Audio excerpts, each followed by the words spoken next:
call moral hazard. Now, we all know moral hazard is the phenomenon in which people become riskier when they believe that any losses they make will be spread out among the public instead of borne by them individually. They get to keep the profits but spread out the losses. Well, the Fed institutionalizes this problem. Because why should financial firms worry so much about their capital? Why should they worry so much about the types of investments they're making when they can get injections of fresh liquidity when they need them? So naturally, there is going to be more risk-taking, more recklessness than there would otherwise be. I don't see how this can be disputed. It is the nature of the system. And so if people say we need more regulation, you have got to be kidding me that that's the explanation. We didn't have enough regulation. You've got to be kidding me. The banking industry is probably the most heavily regulated in the whole country. And the regulators thought that the securitization model was working just fine. It was just peachy. So what is and now we're being told we need a systemic regulator, and that's going to be the Fed. The Fed creates the systemic risk in the first place. And now they're going to, I mean, this is like we're living in an Orwell novel combined with a Kafka novel. It's just unbelievable. I mean, you wake up as a giant bug and they throw you in jail. I mean, it's a bizarre situation we're facing.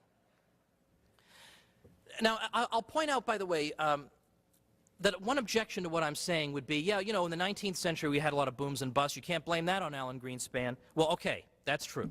I can't blame that on a person who hadn't yet been born and an institution that didn't exist. But again, I talk about this in Meltdown. If you look at those cases in the 19th century, they're all caused by the same thing. So we've either got national banks enjoying special government monopoly privileges and or a banking system that is consistently bailed out when it gets into trouble, so therefore it can create more credit in the economy than there exist actual saved resources to back it. If you look at the 1870s, supposedly the time of the long depression, worst depression ever, well, actually, economic historians now don't even believe there was a long depression in the 1870s. They actually don't even believe this occurred now. The consensus now is that there was a recession in 1873, but that the 1870s, along with the 1880s, were among the most robust decades in American history, according to every criterion you can imagine. Economic historians were misled into thinking this must have been a depression simply because prices declined on average by about 3.8% per year, and we've all been told that declining prices is just like death, like the worst possible thing. Zombies are going to roam the earth or something if you have declining prices. That's actually how, I won't get into deflation here, I talk about that in the book too, but that's actually a way people become rich. And in the old days before the Fed, you used to be able to save by just accumulating precious metal coins. Back when precious metals circulated as money, they held their value or gained slightly in value when they circulated as money. And so how did people save for the future? They just simply saved coins.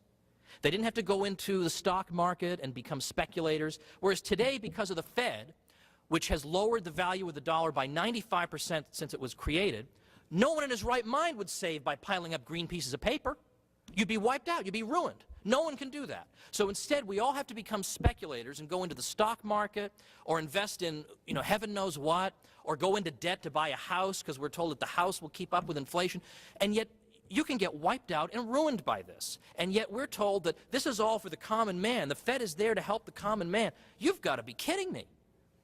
This is unbelievable. Again, and it's just every time I hear the left talk about questioning authority, and here you have the most regressive institution imaginable that rewards the financial elite in society and discombobulates the financial planning of every normal person in the country.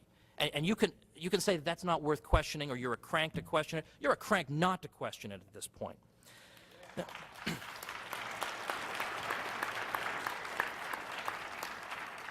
so there is something wrong with the money. Our money can be created at will in any quantity with basically almost no resources expended. This money is pumped into the banking system, pushes the rates of interest down, and creates this boom and bust cycle. And then when the bust comes, the major players who get caught out in the bust then go crying. They're all tears and sadness. They all go crying to the central bank, the paper money producer, because they know that there is no physical constraint on how much money the paper money producer can create. so they go to the paper money producer and say, bail me out, and they usually get what they want. Now, it seems to me that this is not obviously the best conceivable system. Now, we're being told that what needs to be done is we need fiscal stimulus. Oh boy, this one's rich. We need fiscal stimulus. We gotta spend about $800 billion and blow it on money-losing projects. How do I know they're money-losing projects? If they weren't, the private sector would already be engaged in them. And secondly,